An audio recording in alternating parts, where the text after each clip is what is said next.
नमस्कार मित्रों। दिल्ली में चुनाव की घोषणा हो गई है।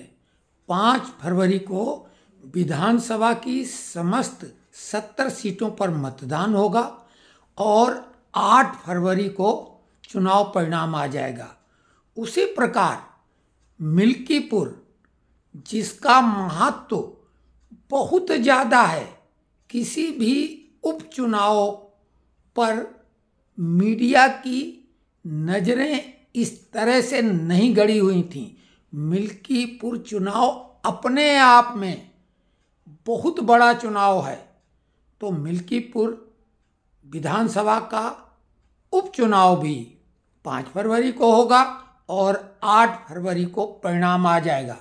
तो दोनों के बारे में हम अपना विश्लेषण आपके सामने प्रस्तुत कर रहे हैं और ये याद दिलाते हुए कि जितने भी बड़े बड़े राजनीतिज्ञ, पंडित, जानकार, पत्रकार, बड़े बड़े न्यूज़ चैनल, ज्योतिषाचार्य, ये चैनल यानी हमने जो विश्लेषण किया, जो समीक्षा की चुनाव को लेकर, किसी भी के मुकाबले में ज़्यादा सही साबित हुई है।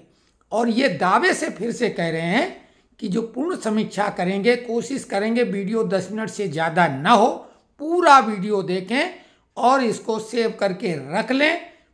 8 फरवरी को 5 बजे के बाद हम आपके सामने फिर आ जाएंगे और ये दावे के साथ कि जो हम बोलने जा रहे हैं लगभग वैसा ही परिणाम भी आएगा।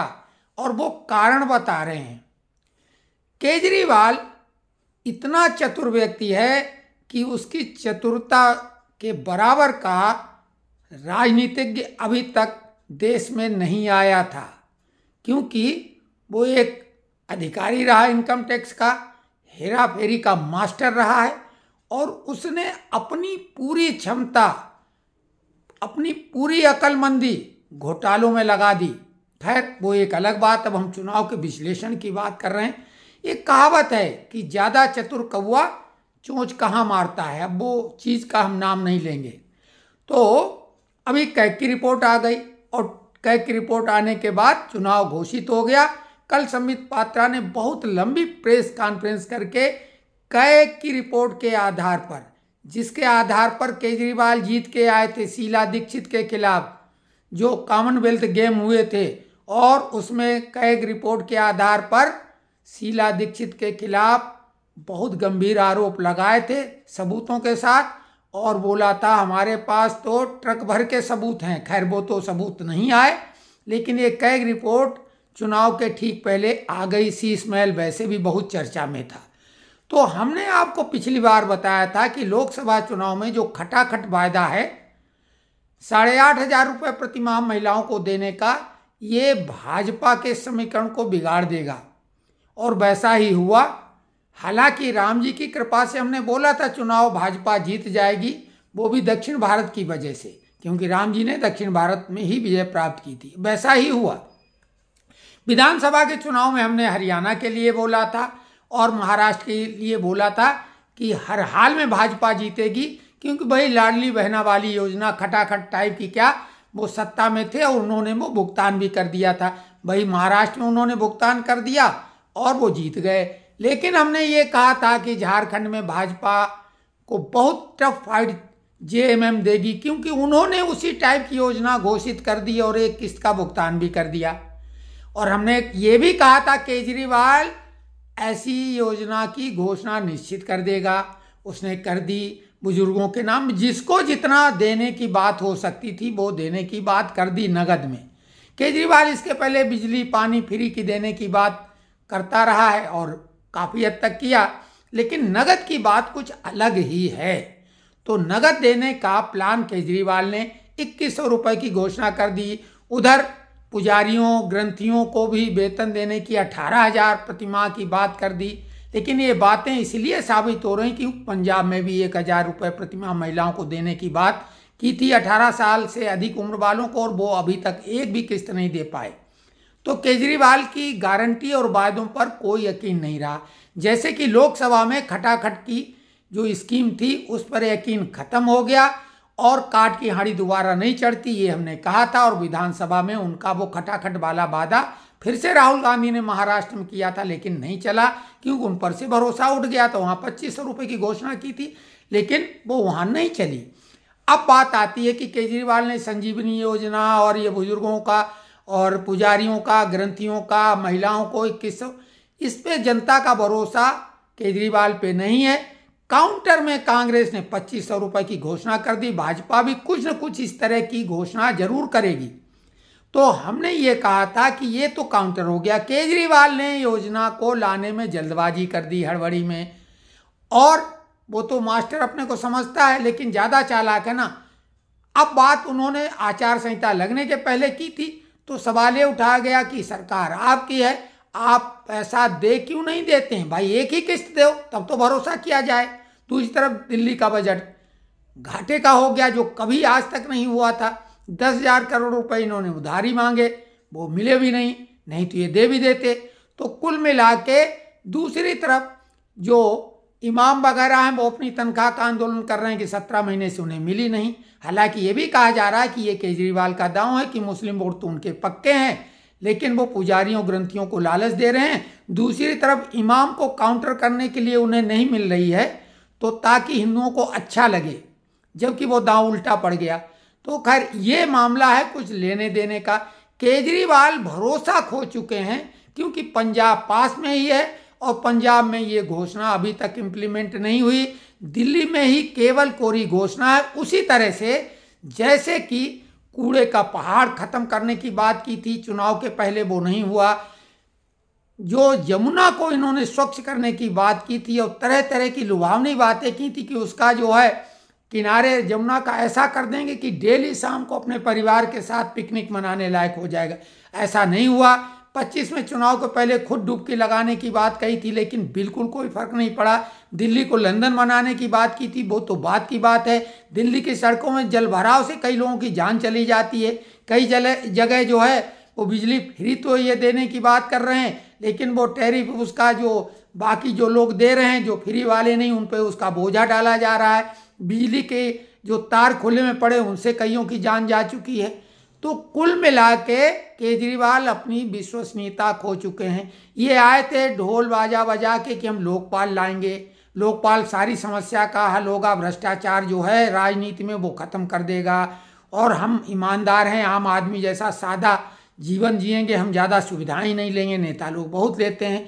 और सुविधाओं का मामला ऐसा है कि उन्होंने वर्ल्ड रिकॉर्ड तोड़ दिए। शीश महल का मामला जितना आकलन किया जा रहा था कैग की रिपोर्ट में, उससे भी ज़्यादा बड़ा घोटाला साबित हुआ, तमाम नियमों की अवहेलना हुई। तो इन्होंने ईमानदारी का जो ब्रांड अपना कट्टर ईमानदारी का बनाया था, वो कट्टर बेईमानी में बदल गया।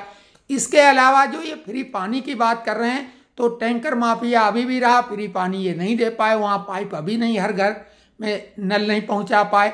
और जो पानी नलों से आ भी रहा वो सीवर वाला पानी है, जिसको पीना तो छोड़ दो, बर्तन धोना और नहाना भी मुश्किल नहीं है, तो आदमी पानी खरीद के पी रहा है। तो वो फ्री का पानी का कोई मतलब नहीं।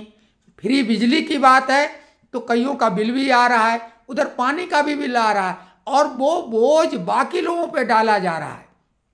फ्री बस यात्रा की बात है तो वो इतनी भीड़ बढ़ गई है, बसें इन्होंने खरीदी नहीं जिसका वायदा किया था। स्कूल की शिक्षा की फ्री की बात की थी तो हाई कोर्ट ने फटकार लगाई कि 2 लाख छात्रों को ये जरूरी जो शिक्षा के लिए आवश्यक चीज़ें हैं, ड्रेस, पुस्तकें वगैरह, वो सब उपलब्ध नहीं करा पाए। तो ये हाई कोर्ट ने फटकार लगाई। और ड्रॉप आउट इतना है कि भारत के सभी राज्यों में सबसे अधिक ड्रॉप आउट यहाँ दिल्ली में है। उनके अधिकांश स्कूलों में प्रिंसिपल हैं ही नहीं। शिक्षकों को केवल जो है एडहाक पे रखे हुए हैं, उनको नियमित नहीं कर रहे हैं, जबकि वादा किया था। तो शिक्षा का भी ढोल इनका फूटा हुआ है, अब फट चुका है वो। स्वास्थ्य का मामला, इनके जो स्वास्थ्य के नाम पर इतने बड़े घोटाले हैं कि कहीं बाहर से एक ही मोबाइल पर कई लोगों के नाम दर्ज होके और फर्जी बिल का भुगतान लंबा चौड़ा जांच आंच का हो गया, नकली दवाओं का मामला हो गया। और एक भी आम आदमी का बड़ा नेता कभी भी इन मोहल्ला क्लिनिक में या सरकारी अस्पताल में नहीं जाता, वो मैक्स में जाता है। चाहे मनीष सिसोदिया हो, चाहे जैन हो, केजरीवाल हो। केजरीवाल तो साउथ में चले जाते हैं अपना बढ़िया आनंद लेने के लिए। तो कुल मिला के इनका स्वास्थ्य का मॉडल ढोल का पोल, शिक्षा मॉडल ढोल का पोल, और बिजली की स्थिति यह है कि मरम्मत नहीं कर पा रहे हैं। पानी की पाइप सप्लाई करने वाली इनकी जो है वो फूटी हुई, पानी बर्बाद हो रहा है। सीवर प्लांट जो ट्रीटमेंट प्लांट हैं वो एक भी नया नहीं लगवा पाया, जो पुराने थे उनकी सही मरम्मत नहीं करवा पा रहे। कुल मिला के जितनी भी बातें सब फर्जी निकली हैं। लंदन बनाना तो दूर, दिल्ली को इन्होंने किसी भी शहर के मुकाबले में सबसे घटिया कर दिया। जो सबसे आवश्यक पानी बिजली फ्री तो नहीं, लेकिन सांस तो आदमी फ्री में लेता है बिना टैक्स वाली, तो वहाँ की जहर भरी हवा है, प्रदूषण में दिल्ली सबसे आगे। तो कुल मिला के केजरीवाल का चुनाव जीतना बेहद मुश्किल है। हाल तो यह है कि केजरीवाल अपनी भी सीट हारने की संभावना निश्चित तौर से है, क्योंकि दोनों कैंडिडेट उनके खिलाफ बहुत तगड़े हैं। कांग्रेस के संदीप दीक्षित जो कि पूर्व मुख्यमंत्री शीला दीक्षित के बेटे, वहीं साहब सिंह वर्मा के सुपुत्र प्रवेश सिंह वर्मा बहुत तगड़े कैंडिडेट हैं। तो यहाँ पर केजरीवाल की सीट फंस गई।